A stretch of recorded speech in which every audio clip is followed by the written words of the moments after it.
Hello दोस्तों, welcome to my channel. आज मैं इस वीडियो में आप सबके साथ एक मोटिवेशनल स्टोरी शेयर करने जा रहा हूं। इस स्टोरी को सुनने के बाद आप जिंदगी में कभी हार नहीं मानेंगे और जिंदगी में मिल रही असफलताओं से कभी घबराएंगे नहीं। और वे लोग जो किसी काम को करते करते थक चुके हैं और वे सोच रहे हैं कि अब ये काम हम नहीं कर सकते, I can't never this work, वे लोग उस काम को फिर से शुरू करेंगे और उस काम में सक्सेस भी होंगे। ठीक है, तो स्टोरी को शुरू करने से पहले मैं आपको एक मोटिवेशनल थॉट सुनाना चाहूंगा। कहा जाता है unsuccess is the first step of success. असफलता सफलता की पहली सीढ़ी होती है ना। इसीलिए जिंदगी में मिल रही असफलताओं से कभी निराश नहीं होना चाहिए। जिंदगी में मिल रही असफलताओं से कभी निराश नहीं होना चाहिए, क्योंकि कभी कभी गुच्छे का आखिरी चाबी भी ताला खोल देता है ना। चलिए अब हम स्टोरी को शुरू करते हैं। यह स्टोरी बहुत ही मोटिवेशनल है। यह स्टोरी आपकी जिंदगी बदल सकती है। ठीक है, चलिए स्टोरी को शुरू करते हैं। देखिए, एक समय की बात है, एक राज्य में एक राजा राज करता था। ठीक है, एक राजा क्या करता था? राज करता था। उस राजा के पास एक विदेशी आया और राजा को एक बहुत ही सुंदर, बहुत ही प्यारा, बहुत ही आकर्षक एक पत्थर दिया। पत्थर को देखकर राजा बहुत खुश हो गया। राजा बहुत खुश हुआ क्योंकि वो पत्थर बहुत ही प्यारा था, बहुत ही आकर्षक था।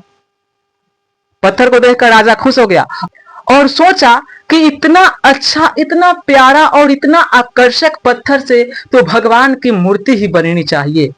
और उसने तय किया कि इस पत्थर से भगवान श्री विष्णु की मूर्ति बनाई जाएगी और इसे मंदिर में स्थापित किया जाएगा। उसने तुरंत महामंत्री को बुलाया और ये आदेश दिया कि इस पत्थर को किसी मूर्तिकार के पास ले जाओ और कहो कि इसे 7 दिन के अंदर एक भगवान श्री विष्णु की मूर्ति का प्रतिमा बनाकर तैयार करे। ठीक है, तो वो महामंत्री एक मूर्तिकार के पास गया और कहा कि इस पत्थर से भगवान श्री विष्णु की मूर्ति बनानी है। कितने दिन में? तो 7 दिन में। 7 दिन में यदि तुम इस पत्थर से भगवान विष्णु की मूर्ति बनाकर राजा को देते हो तो वे तुम्हें 50 स्वर्ण मुद्राएं देंगे। 50 स्वर्ण मुद्रा सुनकर शिल्पकार बहुत खुश हो गया कि मुझे 50 स्वर्ण मुद्राएं मिलेगी। उसने खुशी खुशी अपने झोले से वो औजार निकाले जिससे पत्थर को काट छाट कर भगवान श्री हरि की मूर्ति बनाई जा सकती थी। उसने अपने झोले से एक हथौड़ा निकाला और पत्थर पर प्रहार करना शुरू किया। ठीक है, पत्थर पर लगभग उसने कई बार प्रहार किया। लगभग 50 बार पत्थर पर प्रहार किया, लेकिन पत्थर जस का तस रहा। पत्थर पर जर्रा सा भी फर्क नहीं पड़ रहा था, उसमें दरार तक भी नहीं आ रही थी। और जब तक पत्थर की कटाई छटाई नहीं होगी तब तक भगवान की मूर्ति नहीं बन सकती। तो वो बार बार हथौड़ा से मार रहा था, लेकिन पत्थर जरा सा तस से मस ना हुआ। ठीक है, अब उसने लगभग 50 बार उस पत्थर पर वार कर दिया था। आखिरी बार फिर सोचा कि एक बार और प्रहार करे, लेकिन उसने अपना हाथ खींच लिया। कहा कि जब मैंने 50 बार इस पर प्रहार किया, 50 बार इस पर हमने वार किया तो ये पत्थर नहीं टूटा, तो ये आखिरी बार में कैसे टूटेगा?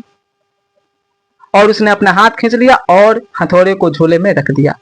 और फिर उस महामंत्री के पास गया और कहा कि ये पत्थर को किसी विदेशी ने दिया है, जादू टोना करके दे दिया है, ये पत्थर नहीं टूट सकता है, इससे भगवान श्री विष्णु की मूर्ति नहीं बनाई जा सकती है। और वो पत्थर को महामंत्री को देकर वापस अपने घर चला गया। लेकिन महामंत्री को तो राजा का आदेश पालन करना था। उस पत्थर को लेकर वो एक और मूर्तिकार के पास गया, एक और शिल्पकार के पास गया जो कि गांव में ही रहता था। उसके पास गया और वो पत्थर दे दिया और कहा, वही शर्त रखा कि यदि तुम इसे 7 दिन के अंदर भगवान श्री हरि की मूर्ति बना देते हो तो राजा तुम्हें 50 स्वर्ण मुद्राएं देंगे। वो भी खुश हो गया और अपने झोले से हथौड़ा निकाला और जैसे ही उस पत्थर पर एक प्रहार किया, पत्थर में दरारें आ गई और पत्थर टूट गए। अब जब पत्थर टूट जाएगा तो उससे भगवान की मूर्ति आसानी से बन सकती है। ठीक है, और उसने भगवान श्री हरि की मूर्ति बनाना शुरू कर दिया। अब महामंत्री सोचने लगा कि काश एक बार और उस पहले वाले मूर्तिकार ने प्रयास किया होता तो ये आज जो 50 स्वर्ण मुद्राएं इस मूर्तिकार को मिलेंगी वो उसको मिलती। 50 स्वर्ण मुद्राएं का हकदार वही रहता यदि वह एक बार और प्रयास किया रहता। 50 बार उसने प्रयास किया था, लेकिन आखिरी बार उसने अपना हाथ खींच लिया था कि यह नहीं टूट सकता है। यदि वह लास्ट एक बार और प्रयास कर लेता तो पत्थर टूट जाता। और 50 स्वर्ण मुद्राएं का हकदार कौन होता? वो पहला वाला मूर्तिकार। तो इस कहानी से हमें क्या सीख मिलती है कि निरंतर प्रयास करना चाहिए।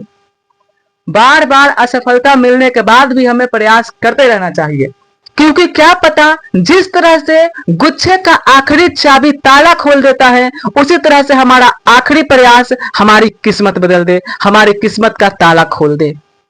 इसीलिए जब भी आपको लगे कि इस काम के लिए इतना पर्याप्त है, तो आपके अंदर से एक आवाज आनी चाहिए कि नहीं, एक बार और कोशिश करते हैं। क्या पता आखिरी प्रयास में हमारी किस्मत बदल जाए। ठीक है, तो इस कहानी से हमें यही सीख मिलती है कि जिंदगी में मिल रही असफलताओं से हमें निराश नहीं होना चाहिए। जब भी आपको लगे कि इस काम के लिए इतना पर्याप्त है, आपके अंदर से एक आवाज आनी चाहिए कि नहीं, एक बार और। ठीक है, फिर यदि असफलता मिले तो फिर आपके अंदर से एक आवाज आनी चाहिए कि नहीं, एक बार और करके देखते हैं। इस तरह से आप सफल जरूर हो जाएंगे। ठीक है, वीडियो का अंत में बस इतना ही कहना चाहूंगा कि हौसलों के तर्कस में वो तीर जिंदा रख, हौसलों के तर्कस में वो तीर जिंदा रख। हार जाओ जिंदगी में सब कुछ, लेकिन फिर से जीतने की उम्मीद जिंदा रख। ठीक है, तो मिलते हैं नेक्स्ट वीडियो में। यदि वीडियो अच्छी लगी हो तो चैनल को लाइक, सब्सक्राइब एंड शेयर जरूर कीजिएगा। Thanks for watching this video. Take care.